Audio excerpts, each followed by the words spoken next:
जी अस्सलाम वालेकुम। मैं बब्बू राणा ते तुसी वेख रहे हो मेरा यूट्यूब चैनल।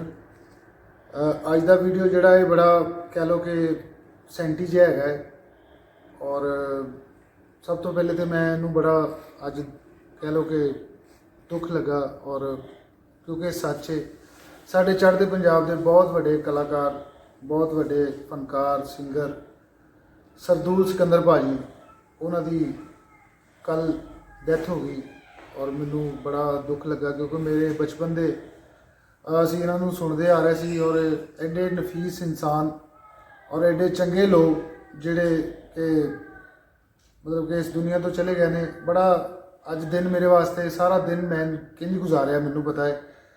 उसकी ये वजह कि यह जोड़ा गाना ने मेरे वालद साहब नू बड़ा पसंद सी। मेरे वालद साहब बड़ा सुनते होंगे सी गाना और जदों मैनू किते मैं गाना सुनता सी तो मैनू मेरे अब्बा जी की याद आती सी। तो अज जो सरदूल साहब इस दुनिया तो चले गए हैं तो वो गाना मैनू अज जो उन्होंने आवाज़ मैनू पता चलिया कि वो भी अज खत्म हो गई आवाज़ तो मेरे वास्ते वो कैसा दिन गुजरिया सारा दिन बड़ा मैं अज कह लो कि बड़ा गुजारिया बड़ा परेशान हो गए। तो सो ये गाना मैं आप भी बड़ा गाता रहा मैं जिंदगी मैं बड़ा गाना गाया। तो अज वीडियो का मेरा मकसद जोड़ा है ये सरदूल भाजी नू ट्रिब्यूट है। अल्लाह उन्होंने स्वर्गां जनता च घर करे। नेक इंसान जोड़े ने वो जनता च जाने ने भावें उन्होंने मजहबा नाल कोई ताल्लुक नहीं है नेक रूह ने जाना है। तो यह गाना छोटा जिहा मैं अज उन्होंने वास्ते ट्रिब्यूट पेश कर रहा वहाँ। खत टुकड़े टुकड़े कर देने मैं साड़ देना तस्वीरां।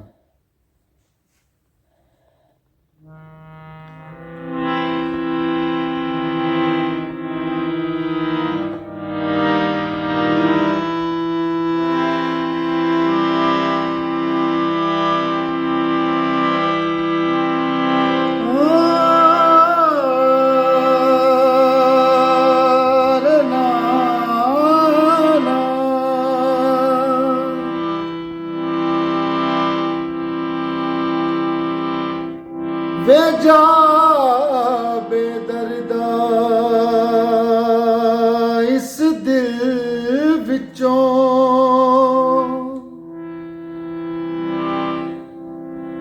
तेरी हर एक याद भुला देनी। मैं अपने सब अरमाना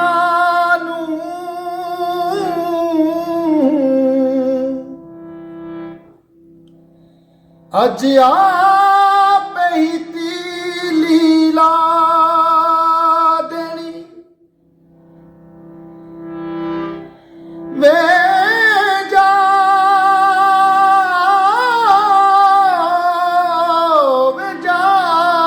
बेदर्दा इस दिल विचों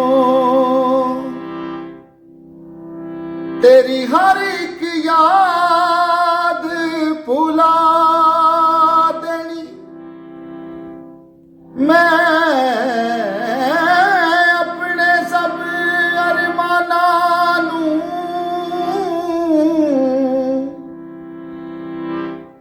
अज आप ही लीला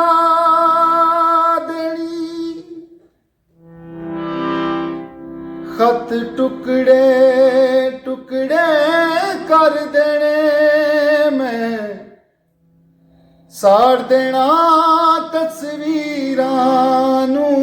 खत टुकड़े टुकड़े कर देने मैं फूक देना तस्वीरां नू।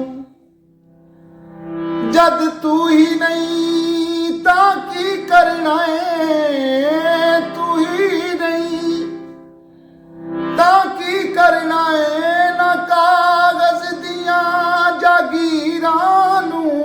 खत टुकड़े टुकड़े कर देने मैं फूक देना तस्वीरां नू।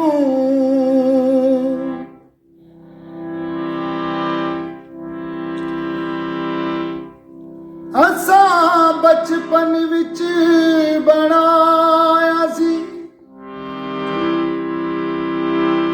रल के कच्ची मिट्टी दा सा बचपन विच बनाया सी।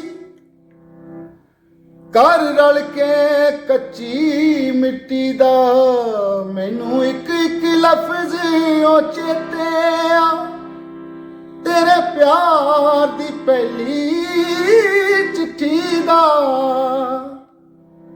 असा बचपन विच बनाया सी, घर रल के कच्ची मिट्टी दा मैनू एक एक लफ्ज ओ चेतिया, तेरे प्यार दी पहली चिट्ठी दा।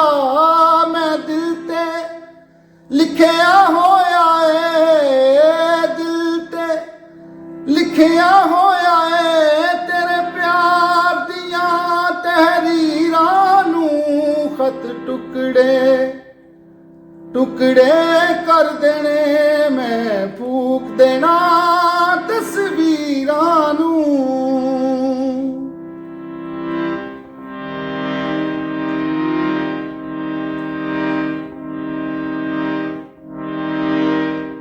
मैं फुल सा उजड़े गुलशन दा, मैं बिन खिलियों कुमलाया सा। मेरे लेखा दे विच रोसे सन, मैं रोन लई जगते आया सा। मैं सादक तकदारे नावा, सादक तकदारे नावा, हत्थां दियां चार लकीरां नू खत टुकड़े टुकड़े कर देने, मैं साड़ देना तस्वीरां नू। जद तू ही नहीं तां की करना है, तू ही नहीं तां की करना है, ना कागज दियां जागीरां नू खत टुकड़े टुकड़े कर देने, मैं साड़ देना तस्वीरां नू। और मेरी बड़ी ख्वाहिश सी कि मैं सरदूल भाजी नू मिला, क्योंकि मैं बड़ा इन्हां दा फैन खुद भी जाती तौर ते कह लो कि बचपन छोटे हुंदियां दा गाना ये साडे ज़हन दे विच साडे कन्नां दे विच वजिया।